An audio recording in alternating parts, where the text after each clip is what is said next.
자, 제가 이 모자를 왜 썼을까? 약속을 했죠.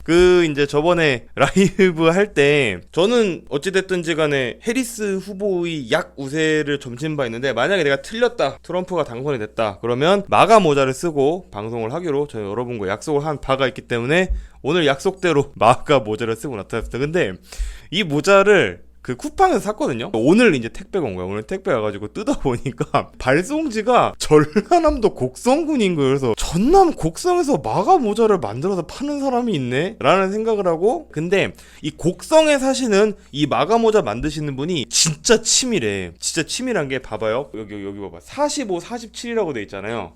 트럼프가 45대 대통령 했다가 46대는 바이든한테 져서 대통령을 못하고 이번에 47대에서 다시 이겨가지고 이번에 대통령을 한 거 아니야. 나는 그래서 마가 모자 만들어 파시는 이 곡성에 사시는 분한테 이 모자를 사고 나서 저는 굉장히 제 인생에 대한 성찰을 많이 했습니다. 아니, 이 트럼프 모자를 만들어서 파는 이분도 이렇게 국제 정세를 추적을 해가지고 디테일하게 이 모자 하나를 만들어서 팔더라도 이렇게 하는데, 나 좀 방송을 더 열심히 해야 되겠다 이런 생각을 하면서, 그러면은 첫 번째 콘텐츠, 언론은 알려주지 않는 민주당 괴멸의 진짜 이유. 자, 민주당은 역사상 최악의 참패를 당했어. 일단 대통령 선거 졌어요. 그 다음에 이게 지금 상원 선거거든요. 여기 보시면 상원이 전체 50석인데 공화당이 이미 52석을 넘어갔죠. 그러니까 공화당이 과반이야. 상원도 민주당이 졌어. 하원 볼게요. 하원이 지금 아직도 공화당이 212석이고 민주당이 201석인가 지금 이런 상황인데, 하원도 공화당이 과반을 넘을 거라고 지금 예측이 되고 있습니다. 그래서 대선도 지고 상원도 지고 하원도 졌어. 선거의 향방을 가른 곳이 결국 이번에 또 러스트 벨트였다라는 건데, 제가 이 지도 또 한번 다시 보여드릴게요. 러스트 벨트 어디야? 우리 다 알죠? 위스콘신, 미시건, 펜실베이니아, 요 세 군데에서 또 이번에 트럼프가 이김으로써 승리를 쟁취했단 말이에요. 힐러리가 졌던 것처럼 똑같이 진 거예요. 근데 봐봐 여러분, 힐러리는 그때 6,500만 표 정도 받아가지고 트럼프보다 표도 많이 받았거든? 많이 받았는데 미국 선거제도 특성상 선거인단에 딸려서 진 거야. 근데 지금 해리스는 봐봐. 트럼프 여기 보면 얼마 나왔어요? 7,300만 표 받았죠. 여기는 얼마? 해리스 얼마 받았어? 6,900만 표 받았죠. 해리스가 트럼프보다 이번에 표도 덜 받았어요. 이게 얼마나 공화당의 큰 승리냐면, 2004년 대선 이후로 공화당이 전국 득표에서 이긴 적이 이번이 처음이야. 20년 만이야. 20년 만. 근데 우리가 여기서 잘 봐야 되는 게, 그렇다고 해서 막 엄청난 트럼프 돌풍이 있었느냐, 또 그렇게 말하기는 조금 어려워. 그렇게 말하기는 왜 조금 어렵냐면, 봐봐, 우리가 2016년부터 선거를 쭉 봐볼게요. 2016년에 누구랑 붙었어? 힐러리랑 트럼프랑 붙었죠. 이때 트럼프가 6,300만 표 정도 나왔어. 힐러리는 6,580만 표 정도 나왔죠. 힐러리가 표는 이겼지. 자, 2020년 봐볼게. 바이든이랑 트럼프랑 붙어서 바이든이 이번에 서력을 했단 말이에요. 이때 바이든이 8,100만 표를 받았어. 이 진짜 엄청나게 연끌을 한 거잖아요. 이때 트럼프가 7,400만 표 정도 받았단 말이야. 이제 2024년 대선에 트럼프가 또 이겼는데, 트럼프가 지금까지 확보한 표가 7,300만 표 정도 되고 해리스가 6,800만 표 밖에 안 돼. 봐봐, 트럼프는 사실 거의 변한 게 없어요. 근데 해리스는 바이든보다 1,300만 표를 못 받았어요. 1,300만 표. 둘 다 똑같은 민주당 후보인데 해리스한테는 거의 서울특별시 인구 정도 되는 규모의 유권자들이 투표를 안 했다라는 거예요. 그러면은 우리는 지금부터 여러분들은 또 궁금할 수 있지. 왜 트럼프는 하던 대로 했을 뿐인데 당선이 됐고 해리스는 왜 1,000만 표나 날아갔는가? 자, 처음에 가장 큰 원인으로 지금 이제 미국 현지에서 지목이 되고 있는 건 바이든의 사태가 너무 늦었다라는 거야. 그러니까 왜 그러냐면, 이게 이제 실제로 후보를 만약에 우리가 바꾼다라고 할 거면 경선을 해가지고 여러 후보를 경쟁을 시켜서 좀 흥행도 시키고 그 사람의 매력을 국민들한테 좀 이렇게 알려주고 이럴 시간이 필요한데, 이럴 시간이 없었다라는 거예요. 일단 이게 첫 번째고, 그 다음에 아이고 박호대 형님 오늘도 5만원 후원 정말 감사드리고요. 그러니까 실제로 이번에 트럼프의 경제 공약을 보면은 되게 오랫동안 준비해온 티가 나. 그 중에 하나가 팁에 세금을 안 붙이겠다는 공약이거든요. 사실 미국이 코로나 때 인건비가 엄청나게 올랐는데 있는데 문제는 물가가 동반 상승을 하다 보니까 미국에 있는 이 뭐 자영업이나 뭐 음식점 이런 데에서 월급을 못 올린 거야. 왜냐면은 물가가 너무 많이 올랐고 햄버거 하나를 찍어내려고 그래도 내가 미네랄이랑 가스가 전보다 훨씬 더 많이 드는데 일하는 직원들 시급까지는 올려줄 수가 없었던 거예요. 그래서 팁을 엄청나게 많이 요구를 하기 시작을 했거든요. 근데 미국은 팁도 세금에 떼. 그래서 미국에 있는 서비스업 노동자들, 특히 젊은 애들이겠죠. 젊은 서비스업 노동자 애들이 거의 대부분 자기 월급이 아니라 팁으로 생활을 하는데 트럼프가 요거를 캐치를 해가지고 나는 팁의 세금에 물리지 않겠다 라고 공약을 낸 거예요. 해리스는 처음부터 그런 공약을 냈으면 괜찮았을 텐데 트럼프가 그런 공약을 내면 자기가 그냥 따라가는 거야. 컨트롤 C 컨트롤 V라서. 그러니까 새로운 게 없어. 가령 트럼프가 중국에 50% 관세를 물리겠습니다 이러면 이제 나중에 해리스가 뒤따라가요. 저렇게 하면 안 됩니다. 우리는 표적 관세를 하겠습니다.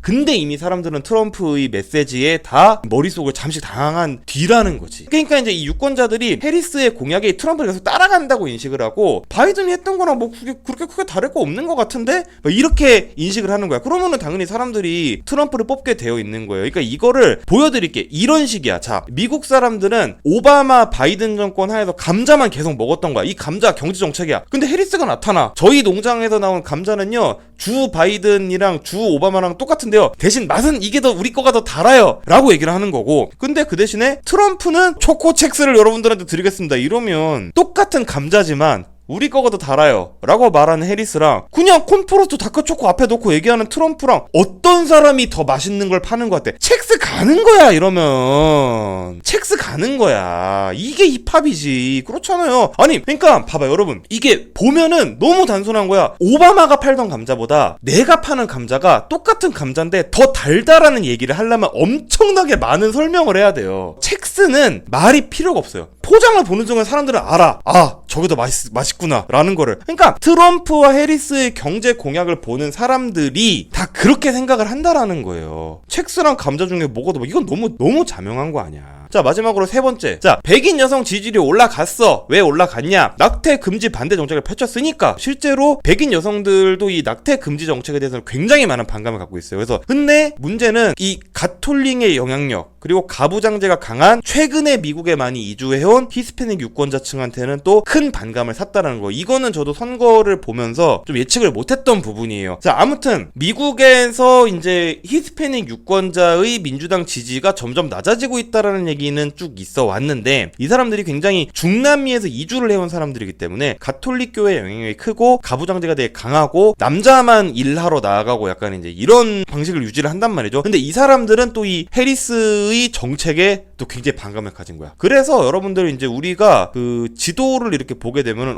이게 이 지도가 뭐냐면 시뻘겋잖아요. 이 지도가 뭐냐면 이번 대선에서 지난 대선 대비 얼마나 더 공화당 또는 민주당 쪽으로 움직였냐를 표시한 지도예요. 자, 시뻘건색 화살표가 겁나 많잖아. 그러니까 다 공화당 쪽으로 갔다는 얘기예요. 보면 여기 동북부 여기 원래 민주당 텃밭이었지. 이쪽도 엄청나게 많이 움직였고 지금 여기 플로리다 장난 아니죠. 저는 그래갖고 대선 날 플로리다 개표 딱 끝나는 거 보고 솔직히 약간 직감을 했어. 아 쉽지 않겠다 라고 생각을 했어요. 유일하게 민주당 쪽으로 움직이는데 여기 하나. 여기가 어디냐면 여러분 조지아주의 애틀랜타 근교예요. 애틀랜타 근교 일부 지방. 여기 지금 글로벌 제조업체들 공장이 되게 많이 들어와 있거든요. 그래서 여기 일하러 온 사람들이 민주당 성향이 되게 많아. 젊고. 그래서 여기만 민주당 쪽으로 움직이고 나머지는 싹 다 공화당 쪽으로 간 거야. 그래서 결국 민주당은 유색인종이면은 무조건 우리를 찍겠지라는 굉장히 안이한 마음으로 선거를 임한 게 아닌가라는 생각을 저는 또 하는 거고요. 여론조사 틀렸다고 이야기를 하는 분들이 있는데 여론조사가 틀렸다라고 말하기에는 솔직히 조금 어려워. 왜 그러냐면 경합주 제외하고는 다 맞았어요. 경합주 제외하고는 다 맞았고 박빙승부가 나는 데는 원래 어렵습니다. 이게 그 여론조사라는 게 원래 표본이 커지면 커질수록 정확해지고 표본이 작아지면 작아질수록 맞추기가 어려워요. 그래서 우리도 대선 여론조사 같은 경우에는 1000샘플 5000샘플 때리잖아. 그거는 비교적 잘 맞는 편인데 우리 총선할 때 지역구 여론조사 있잖아요. 지역구는 출구조사도 틀리는 경우 많거든요. 그래서 샤이 트럼프를 반영을 못한 게 아닌가요? 샤이 트럼프는 영원히 여론조사에 안 잡히나? 뭐 전설의 일본 일군 같은 그런 존재인가? 상상의 유권자들 아니야? 샤이 트럼프? 트럼프가? 저는 그렇게 생각은 안 합니다. 그렇게 생각은 안 하고 샤이 트럼프를 2016년 대선 이후로 여론조사 업체들이 어마어마하게 보정을 많이 했어요. 근데 이번에 또 샤이 트럼프가 안 잡혔다고. 샤이 트럼프가 안 잡힌 게 아니고 우리가 아까 전에 앞에 돌아가 보면 트럼프가 표를 더 많이 받은 거 아니라고 얘기했잖아요. 해리스가 표를 덜 받은 거지. 그렇기 때문에 결국 여론조사가 틀렸다. 아니 뭐 틀렸다고 얘기해도 돼. 틀렸다고 얘기해도 되는데 여론조사가 틀린 이유는 얘네가 뭐 주작을 하고 이래서 그런 게 아니고 투표 의향의 차이를 정확하게 반영을 못했다라고 우리가 좀 생각을 해볼 수가 있는 겁니다. 그래서 만약에 조금 더 정확하게 갈라 그랬으면 투표 의향을 고려해서 마가를 좀 더 보정해야 되는 건 맞았지. 이제 이런 모자 쓰신 분들을 조금 더 많이 잡았어야 되는 건 맞지. 그래서 저는 뭐 다음 선거에는 또 보정이 더 될 것 같아요. 여론조사가 조작이 됐다고 작두를 타시는 분들도 계시더라고요. 다 저보다 훌륭한 분들이겠지만